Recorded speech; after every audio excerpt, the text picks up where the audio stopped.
오늘의 말씀은 창세기 6장 1절에서 10절까지의 말씀입니다. 사람이 땅 위에 번성하기 시작할 때에 그들에게서 딸들이 나니 하나님의 아들들이 사람의 딸들의 아름다움을 보고 자기들이 좋아하는 모든 여자를 아내로 삼는지라. 여호와께서 이르시되 나의 영이 영원히 사람과 함께 하지 아니하리니 이는 그들이 육신이 됨이라. 그러나 그들의 날은 120년이 되리라 하시니라. 당시에 땅에는 네피림이 있었고 그 후에도 하나님의 아들들이 사람의 딸들에게로 들어와 자식을 낳았으니 그들은 용사라 고대의 명성이 있는 사람들이었더라. 여호와께서 사람의 죄악이 세상에 가득함과 그의 마음으로 생각하는 모든 계획이 항상 악할 뿐임을 보시고 땅 위에 사람 지으셨음을 한탄하사 마음에 근심하시고 이르시되 내가 창조한 사람을 내가 지면에서 쓸어버리되 사람으로부터 가축과 기는 것과 공중의 새까지 그리하리니 이는 내가 그것들을 지었음을 한탄함이니라 하시니라.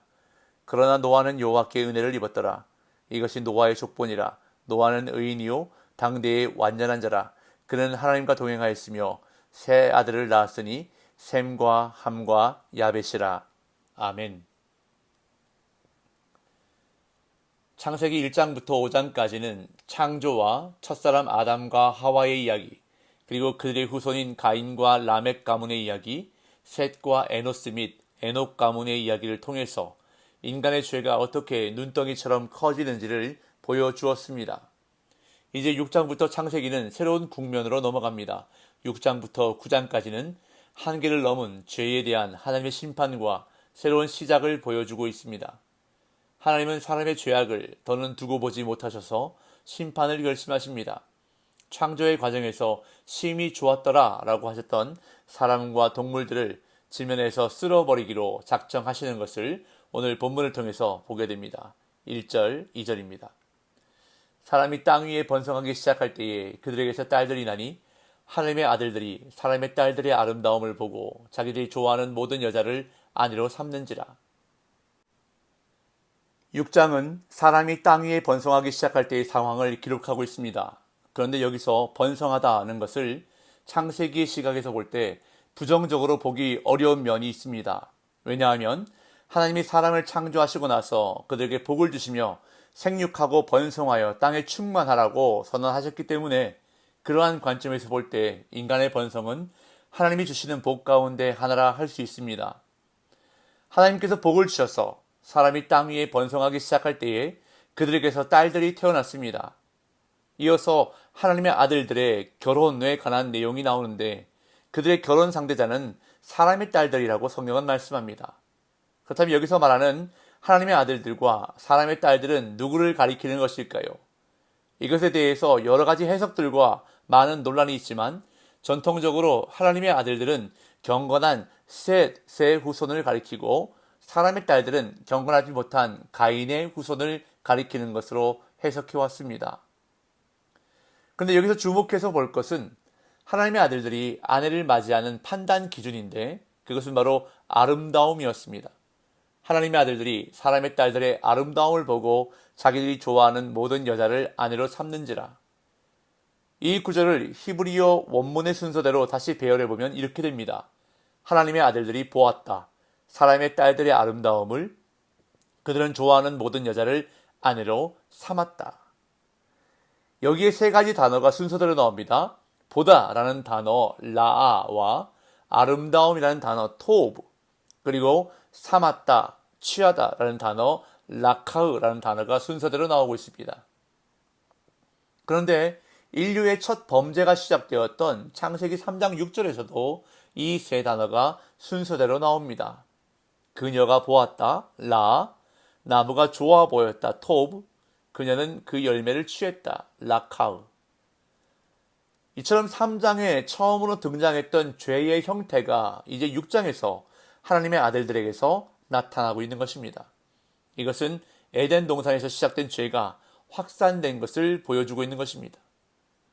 이 하나님은 나의 영이 영원히 사람과 함께하지 아니하리라고 말씀하십니다. 3절 4절. 여호와께서 이르시되 나의 영이 영원히 사람과 함께하지 아니하리니 이는 그들이 육신이 됨이라. 그러나 그들의 날은 120년이 되리라 하시니라.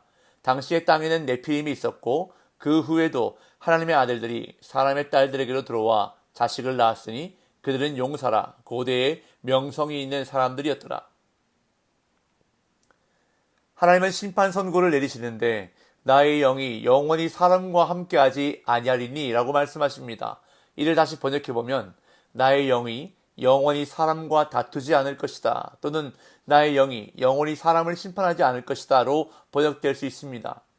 이것은 시간의 제한성, 특히 영원성과 대조되는 인간의 유한성을 강조한 것입니다. 뒤에 나오는 그들의 날은 120년이 되리라는 말씀 속에도 이것이 잘 나타나 있는데요. 홍수가 일어나기까지 120년이란 은혜의 기간이 주어진 것입니다. 하나님은 그들의 심판을 120년 유보하신 것인데 그들에게 회개할 시간을 충분히 주신 것입니다.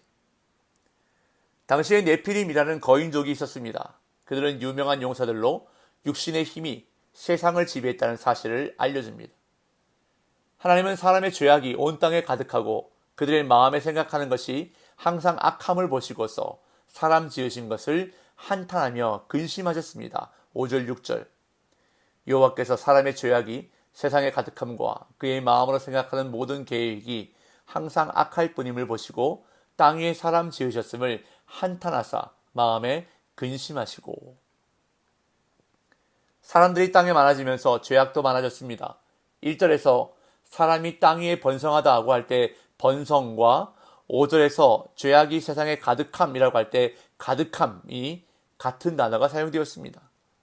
사람의 죄가 세상에 차고 넘치는 상황이었음을 강조하고 있습니다. 하나님이 보시기에 사람이 마음으로 생각하는 모든 계획이 항상 악할 뿐이었습니다. 그래서 하나님은 땅 위에 사람 지으셨음을 한탄하시고 마음에 근심하셨습니다. 여기서 하나님이 한탄하셨다라는 표현은 본래 후회하셨다로 번역되는 것이 적절합니다. 우리는 이 부분에서 하나님의 후회를 엿볼 수 있습니다. 그런데 민수기에 보면 하나님은 후회가 없으시다는 말씀이 있습니다. 민수기 23장 19절 상반절 말씀을 제가 읽어보겠습니다. 하나님은 사람이 아니시니 거짓말을 하지 않으시고 인생이 아니시니 후회가 없으시도다. 하지만 우리는 성경에서 하나님이 후회하시는 모습을 볼 수 있는데 노아의 홍수 이야기나 사울왕의 이야기에서 또한 오늘 본문에서도 후회하시는 하나님의 모습을 분명하게 보게 됩니다. 그렇다면 이 부분에 대해서 우리는 어떻게 해석해야 하는 것일까요? 정말 하나님도 우리처럼 후회하는 분이실까요? 이것은 사람 때문에 슬퍼하시고 마음 아파하시는 하나님의 통렬한 심정을 인간의 언어로 표현한 것입니다. 다시 말해 하나님의 안타까움을 인간이 이해하기 쉽도록 인간적인 측면에서 묘사한 것이라는 말입니다. 이것을 가리켜서 신인동형론적 표현이라고 말합니다. 이제 하나님은 문제의 원인이 된 사람을 비롯하여 지면의 생물까지 모두 쓸어버리시기로 작정하십니다. 7절 이르시되 내가 창조한 사람을 내가 지면에서 쓸어버리되 사람으로부터 가축과 기는 것과 공중의 새까지 그리하리니 이는 내가 그것들을 지었음을 한탄함이니라 하시니라. 인간의 죄로 말미암아 하나님이 심판을 결정하십니다. 그런데 심판의 대상은 인간만이 아닙니다. 죄를 지은 주체는 사람인데 하나님의 심판은 사람으로부터 가축과 기는 것과 공중의 새까지 그 대상으로 삼을 것이라 말씀하십니다. 성경은 인간의 잘못된 통치로 인해 자연도 함께 고통받음을 암시합니다. 이처럼 우리의 범죄는 자신만이 아니라 주위의 모든 것을 망쳐놓는다는 사실을 기억해야 합니다. 그런데 갑자기 분위기가 바뀝니다. 죄악과 심판, 그리고 그로 인한 절망 가운데 하나님의 은혜의 빛이 비치는데 죄악이 가득한 세상에서 노아가 하나님의 은혜를 입은 것입니다. 8절에서 10절. 그러나 노아는 여호와께 은혜를 입었더라. 이것이 노아의 족본이라. 노아는 의인이요 당대의 완전한 자라. 그는 하나님과 동행하였으며 세 아들을 낳았으니 셈과 함과 야벳이라. 아무런 희망이 없어 보이는 가운데 성경은 한 가닥 희망을 제시합니다. 그러나 노아는 여호와께 은혜를 입었더라. 성경은 노아라는 인물을 제시하면서 죄악만을 쫓는 사람들과 대조시킵니다. 그런 다음 이것이 노아의 족본이라 라고 말하므로 이제 죄악 가운데 희망을 보여줄 대안의 인물 노아의 이야기가 시작됨을 알려주고 있습니다. 그에 대한 성경의 평가는 의인이고 그의 세대 가운데 완전하였으며 하나님과 함께 스스로 걸어갔다고 평가합니다. 이 평가는 노아가 살고 있던 암흑 속에서 빛나는 구별됨과 독특성을 보여주고 있습니다. 특히 죽음을 경험하지 않은 에녹의 경우처럼 하나님과 동행하였다는 평가를 받음으로써 노아 역시 죽음 대신 생명을 선물로 받게 될 것을 성경은 암시하고 있습니다. 자, 그런데 노아를 언급하고 있는 이 부분에서 우리가 주목해 보아야 할 것이 있습니다. 9절 말씀을 보면 우리는 노아가 의인이요 당대의 완전한 자로서 하나님과 동행했기에 하나님의 은혜를 입었다고 생각하기 쉽습니다. 하지만 그 반대입니다. 노아가 하나님의 은혜를 입었기에 의인과 완전한 자로 하나님과 동행할 수 있었던 것입니다. 노아는 여호와께 은혜를 입었더라 라는 말씀이 노아를 소개하는 말씀보다 앞서 있음을 우리는 주목해야 한다는 것입니다. 그렇기 때문에 오늘도 우리에겐 하나님의 은혜가 필요합니다. 성도답게 살기 위해서 하나님과 동행할 수 있도록 우리에게 먼저 하나님의 은혜가 임해야 한다는 것입니다. 오늘 이 하루를 시작하기에 앞서 먼저 하나님의 은혜를 간구하는 저와 여러분들이 되시기를 간절히 소망합니다. 그래서 노아처럼 하나님의 은혜를 입고 살아가는 복된 날 되시기를 예수님의 이름으로 축복합니다.